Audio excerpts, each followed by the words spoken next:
3.5 പതിറ്റാണ്ടോളമായി വീടെത്താൻ വഴിയില്ലാതെ നടപ്പാതയിലൂടെ ദുരിതയാത്ര നടത്തുകയാണ് തൃക്കൂർ കോനിക്കരയിലെ 7 കുടുംബങ്ങൾ. റോഡിൽ നിന്ന് 250 മീറ്ററോളമുള്ള നടപ്പാത മാത്രമാണ് ഇവരുടെ വീടുകളിലെത്താനുള്ള ഏകമാർഗം. നിരവധി തവണ പഞ്ചായത്ത് അധികൃതർക്ക് വീട്ടുകാർ പരാതി നൽകിയെങ്കിലും ഫലമുണ്ടായില്ല. സ്വകാര്യ വ്യക്തികൾ ഭൂമി വിട്ടു നൽകിയാൽ സാധാരണക്കാരായ കുടുംബങ്ങൾക്ക് സഞ്ചാരയോഗ്യമായ ഒരു വഴിയുണ്ടാകും.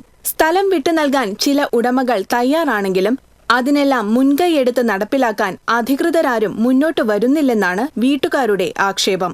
വഴിവിളക്കില്ലാത്ത പ്രദേശത്ത് ഇഴജന്തുക്കളെ ഭയന്നാണ് ഓരോരുത്തരും വീടെത്തുന്നത്. ഇതിലൂടെയാണ് കുട്ടികളും വയോധികരും ഉൾപ്പെടെയുള്ളവർ സഞ്ചരിക്കുന്നത്. കുഞ്ഞു 2.5 വയസ്സ് തൊട്ട് 13 വയസ്സ് പ്രായം വരെയുള്ള മക്കളാണ്. അവർ വെള്ളത്തിലൂടെ നീന്തിയിട്ടാണ് സ്കൂളിലൊക്കെ പോകുന്നത്. ഇപ്പോൾ ഈ വെള്ളപ്പൊക്കം വന്നതിന് ശേഷം പാമ്പുകളുടെ കളിയാണ്. മക്കൾക്ക് പോകാനായിട്ട് ഒരു സുരക്ഷിതയില്ല. എല്ലാ പാർട്ടിക്കാരും വന്നിട്ട് ഞങ്ങൾക്ക് അത് തരാം ഇത് തരാമെന്ന് പറഞ്ഞിട്ട് ഇലക്ഷൻ കഴിഞ്ഞാൽ പിന്നെ ഈ ഭാഗത്തേക്ക് ഒരാളും ഇല്ല. വെള്ളപ്പൊക്കം വന്നു കഴിഞ്ഞാൽ ഞങ്ങൾക്ക് ഓടി രക്ഷപ്പെടാൻ പറ്റാത്തൊരു അവസ്ഥയാണ് ഞങ്ങൾക്ക്. ഈ നടക്കണ വഴിയുണ്ടല്ലോ അത് കുറച്ച് വീതി കൂട്ടി തരണമെന്നാണ് ഞങ്ങൾ അവിടെ കുറെ നാളുകളായിട്ട് പറയുന്നത്. ഇതേവരെയ്ക്ക് അതിനൊരു തീരുമാനം കൂടി ഉണ്ടായിട്ടില്ല. നടപ്പാതയ്ക്ക് ചുറ്റിലും സ്വകാര്യ വ്യക്തികളുടെ ഭൂമിയാണുള്ളത്. ഇവർ കനിഞ്ഞാൽ മാത്രമേ ഈ കുടുംബങ്ങൾക്ക് വഴിയെന്ന സ്വപ്നം യാഥാർത്ഥ്യമാവുകയുള്ളൂ. വഴിക്കുള്ള ഭൂമി പണം നൽകി വാങ്ങാനുള്ള സാമ്പത്തിക ശേഷിയുള്ളവരല്ല ഇവിടെയുള്ളവർ.